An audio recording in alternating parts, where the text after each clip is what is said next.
d'esprit, c'est vraiment de donner à voir la richesse humaine, artistique, langagière de ces territoires, sans faire la morale, sans pointer du doigt qui que ce soit, mais en gros surtout de proposer un jeu convivial, amusant, interactif, intergénérationnel, et aussi porteur de messages via l'expérience du jeu. Donc la richesse de la diversité, la tolérance, la curiosité par rapport à ces territoires, encore une fois, je l'ai dit, stigmatisés.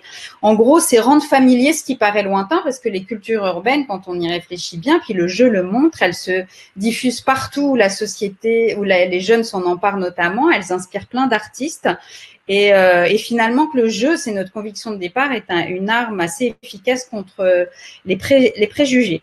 Donc, c'était un peu casser les murs mentaux qui nous éloignent les uns des autres, sans nier les problématiques sociales et économiques qui ont cours dans ces quartiers, et aussi en jouant un peu avec les représentations. Donc, en fait, le défi, c'était transformer une matière vivante en matière ludique. Je donne un exemple. La solidarité, c'est une valeur clé dans les quartiers.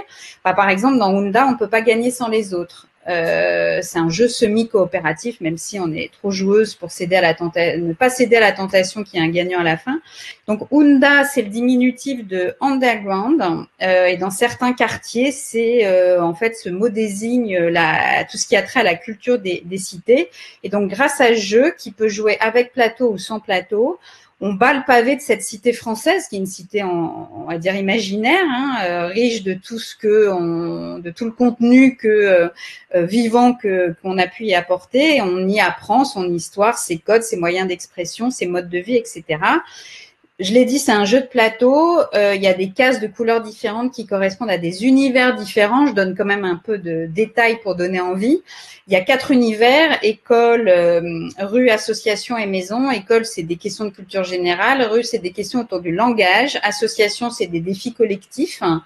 Et maison, c'est des défis à faire en silence. Précision d'importance. Grâce à la diversité, il y a plein de défis en fait différents. On doit mimer, dessiner, épeler à l'envers, etc. On peut ne rien connaître aux cultures urbaines et gagner quand même. C'était un point important pour nous de n'exclure personne. Et l'idée, c'est vraiment de se rassembler autour d'un jeu amusant, interactif et convivial. Et donc, je vous invite à venir en savoir plus via, je vous l'ai dit, une vidéo qui résume les règles du jeu qu'on aime bien, parce qu'elle est assez faite en motion design, etc., pour en savoir un peu plus.